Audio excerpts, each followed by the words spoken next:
Yeah, sure. Hi again, Jurgen. Obviously, positive news this week on the kind of injury and illness front with Trent, James Milner and Roberto Firmino all back training. What's the latest as regards Thiago and when can you expect to have him available once again? That's about 100% clear when Thiago will be back. It's a muscle in the calf issue, obviously. So, yeah, I'm after international break, probably. It's not. I don't think there's anything earlier possible. So we will have to see. Again, I suppose, how frustrating is that for him? And also, how frustrating a situation for Naby Keita at the minute, because it just appears that he doesn't quite get a break. It appears it's a little bit stop-start for him once again as regards injuries.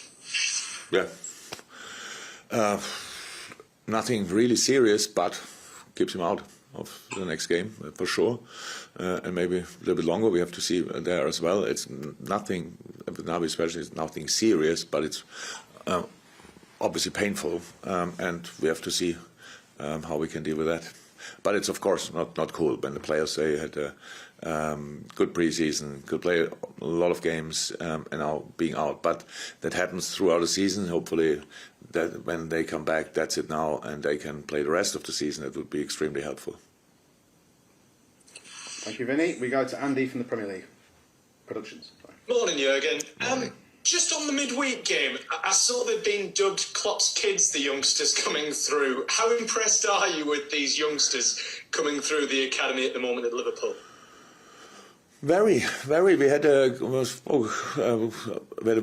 preseason, and lots of them were with us pretty much the whole time. Some of them, at least, some only for the first 3 weeks. But it gives you a massive insight in their skill set, what they are doing, how they react to different situations, and we have obviously the boys, the coaches, and all the staff at the academy doing obviously really a brilliant job. I know managers have to say that always because it sounds like it's appropriate to say, but they do a brilliant job, and there are loads of real talents coming up, and so now 3 of them had a go against Norwich, and I think not only me, not only I was impressed, everybody was impressed how well they did, and especially the age group. So Kate is 16, which is playing an adult football game.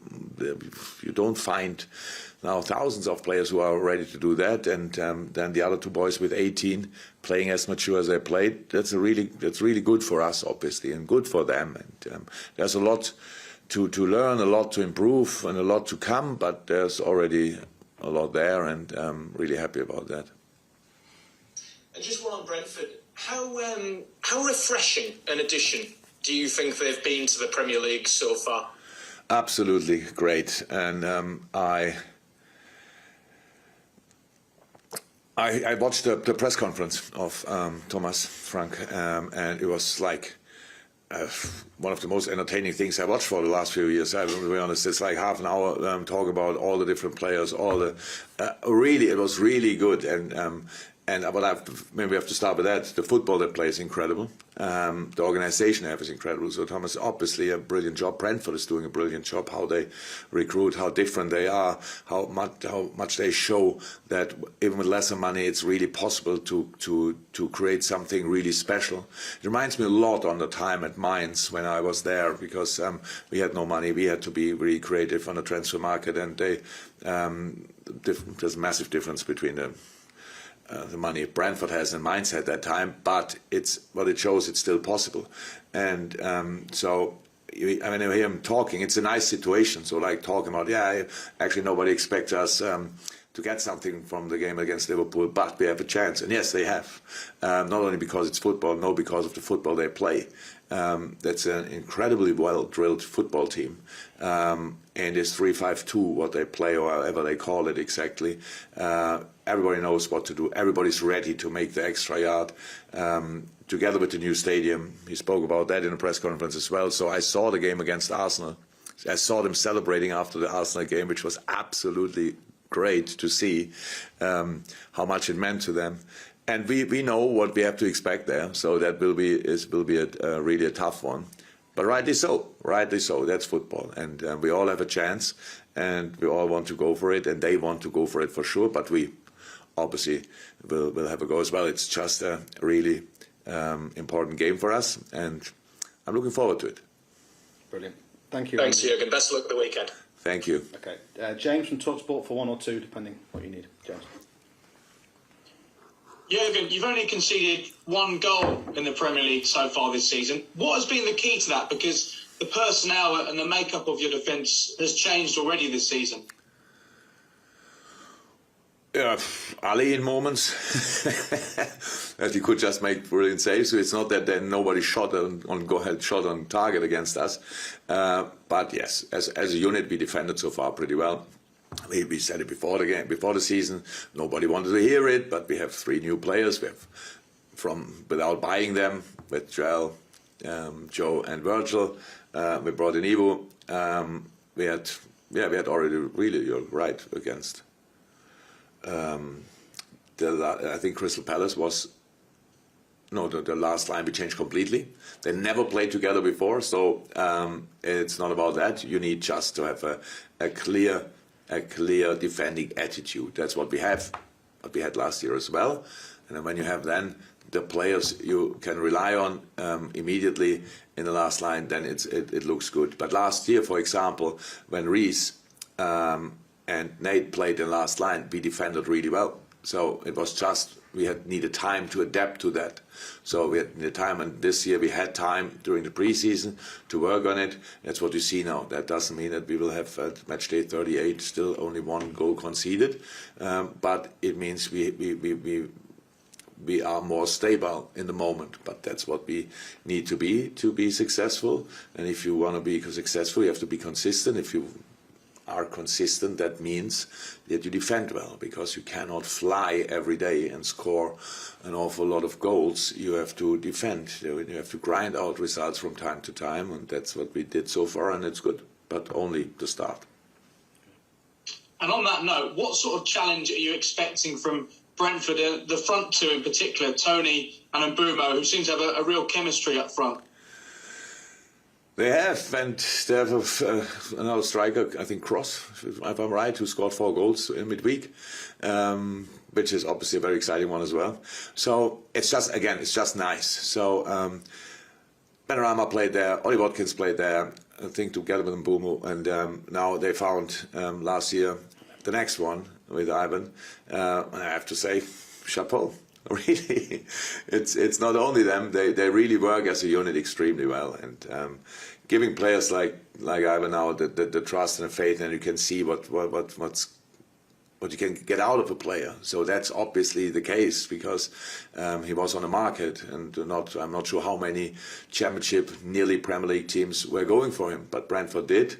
They sold 2 of the best strikers in the Championship for sure. Now two of the best strikers in the Premier League, and brought in the next one. So it's not about the problems you can have, it's about the solution you have, and that they had obviously a brilliant solution.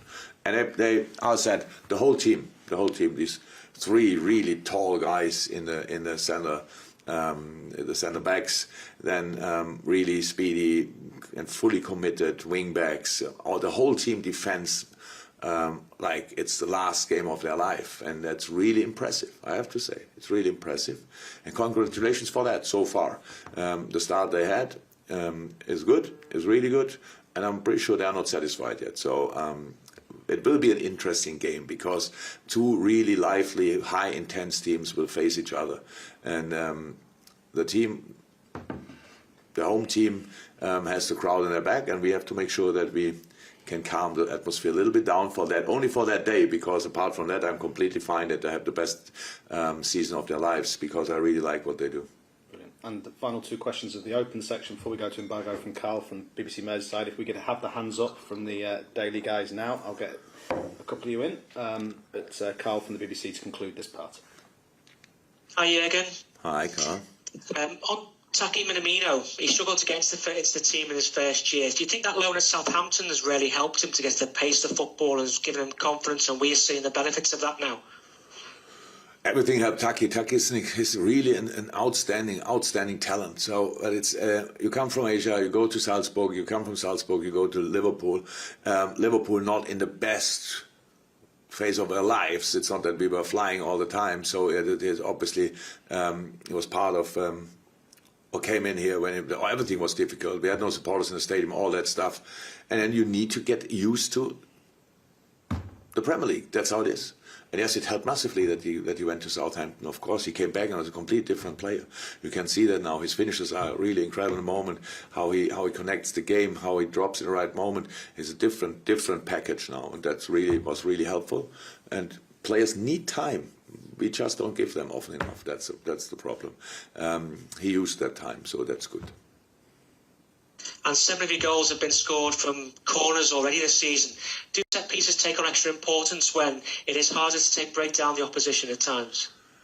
No, not more. Importance was always very important. You just, if it doesn't work out, you don't know exactly why. There's here an inch, there an inch, lack of conviction that you really, the cross is not right, the runs are not right. There are little things, but they are not obvious mistakes. You think, okay, what's going wrong? So then you have to change a few details, and then you can go again. So I think 2 years ago we were exceptional with set pieces. Last year we didn't have that exactly like that, especially when we needed it. We didn't have it. But I think, 2 years ago in the start of the season, set pieces helped us as well massively. We always work on it. Pete Gravitz and the analysts are really creative there, but we had to get it settled a little bit, like being not too creative that nobody knows anymore which routine we use.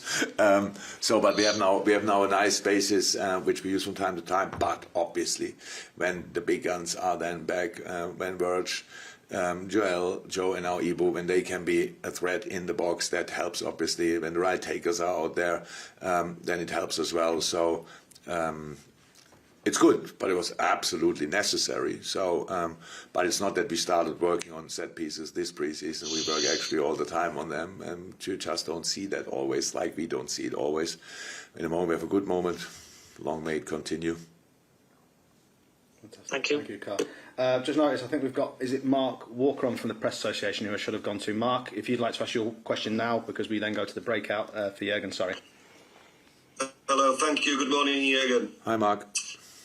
Hi. Safe Standing's going to return to the Premier League for approved clubs from January, and I just wondered, could you give me your views on that, on what that would bring to the Premier League? Because your former club had one of the most spectacular standing areas, Borussia Dortmund.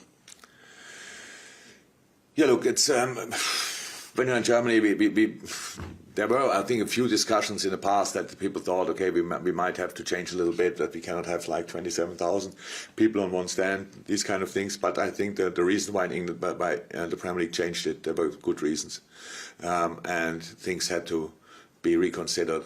And so now, after quite a long time, I think it's a good moment to start thinking about how can we get back to where we were because in football, it's really about atmosphere. We all know that, and not only since this season, we know it. And the more people in the stadium, the better the atmosphere is. The more people are in the right position, the better the atmosphere is. And I'm pretty sure that, I don't know it actually, but I'm pretty sure on the COP the people stand most of the time anyway. But it's just good that we talk about it again, that we might reintroduce it again, that we give it really test it again, and I'm pretty sure the people are now responsible enough to do it the right way, and especially the stadiums are completely different to the time when it's really sad things happen. Just construction is different, all these kind of things. So I think I like it. I like the idea. But especially, I'm really excited about how much better could the atmosphere be at Anfield if we have safe standing. Really, I would be really surprised if it could be even better, but I'm open for that, so let's see.